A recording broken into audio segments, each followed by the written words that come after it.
할렐루야. 7월 7일 금요일입니다.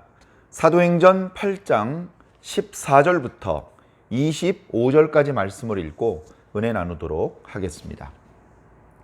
예루살렘에 있는 사도들이 사마리아도 하나님의 말씀을 받았다 함을 듣고 베드로와 요한을 보내매 그들이 내려가서 그들을 위하여 성령 받기를 기도하니 이는 아직 한 사람에게도 성령 내리신 일이 없고 오직 주 예수의 이름으로 세례만 받을 뿐이더라.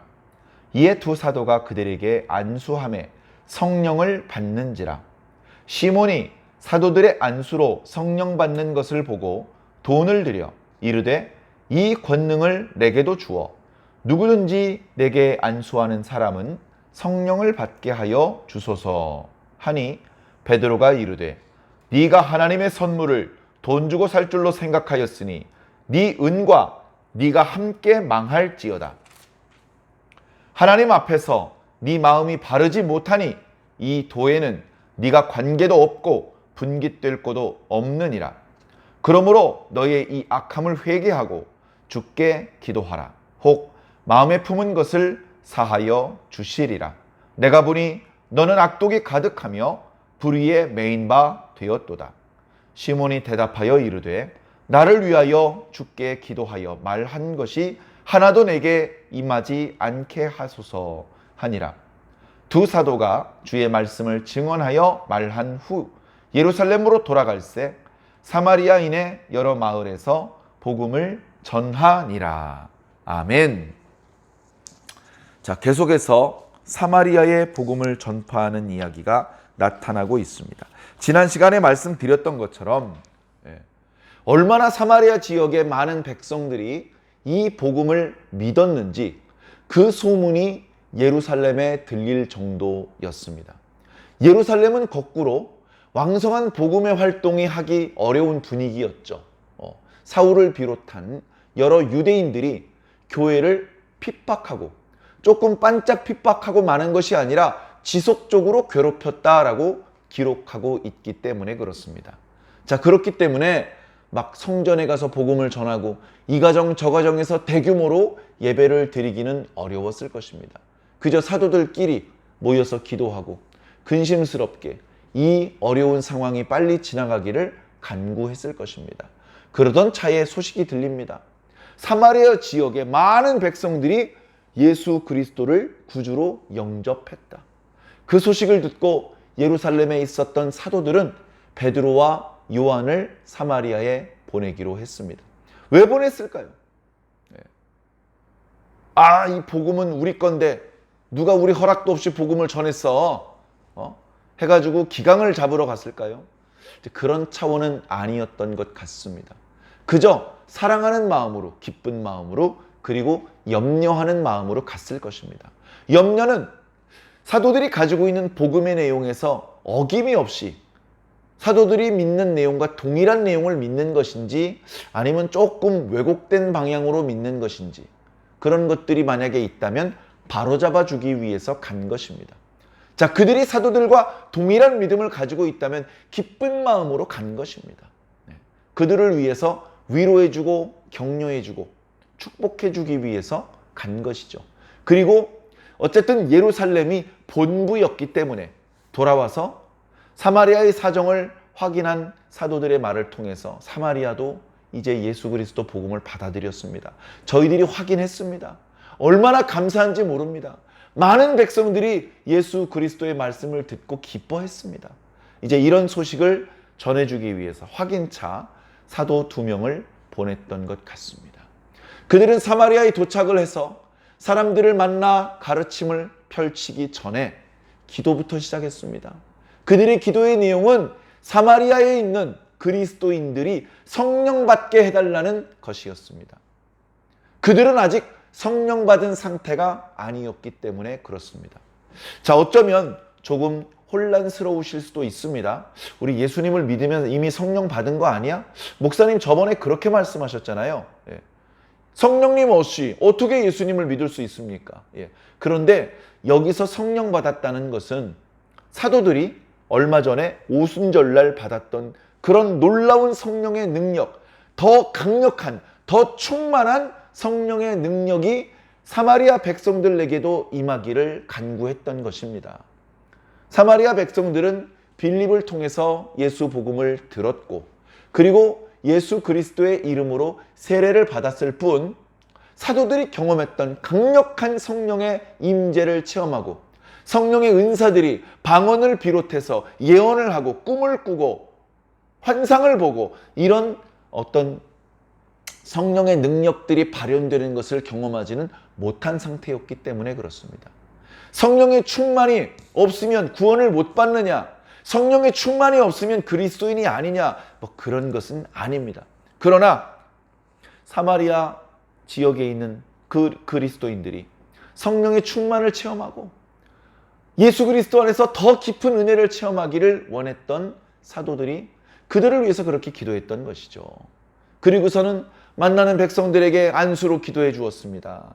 안수로 기도해 줄 때 그들에게 성령이 임했습니다. 사도들이 오순절날 마가 다락방에서 받았던 그런 성령이 이제 사마리아 백성들에게도 임했던 것입니다. 성령들이 임하는 것을 보면 정말 두렵고 또는 놀랍고 또는 감사합니다. 사도들이 안수기도 해줬을 때 그들이 성령 받는 것을 보고 어쩌면 사도들도 깜짝깜짝 놀랐을지도 모릅니다. 그러면서 하나님 감사합니다. 이들이 예수를 구주로 영접했습니다. 우리가 믿는 복음을 이들도 믿고 있습니다.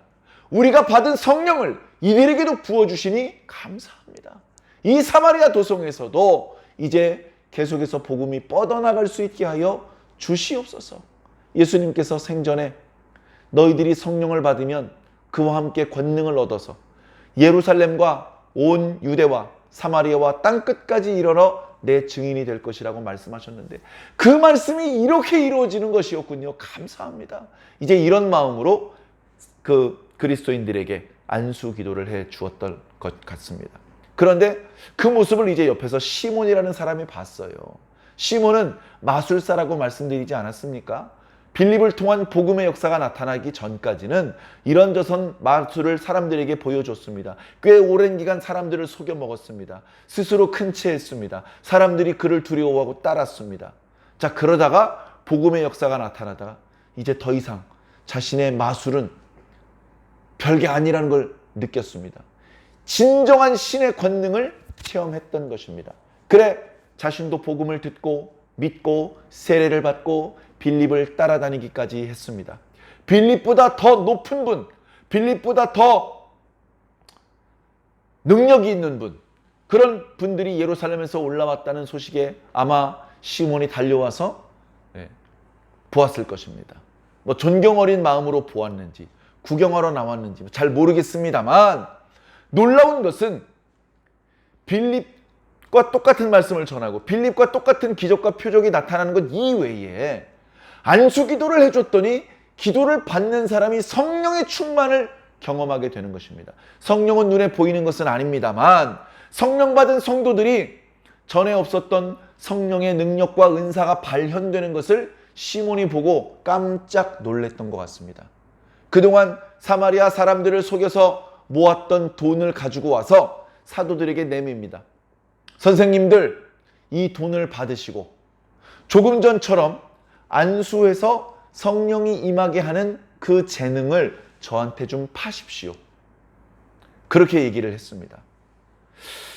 이 시몬이라는 사람은 분명히 예수님을 믿는 사람이었습니다. 믿은 지 그렇게 오래되지는 않았지만 그래도 이제 그동안 자신이 살았던 방식이 아닌 예수 그리스도의 방법으로 살려고 결단을 했던 사람인데 충분치 않았던 모양입니다.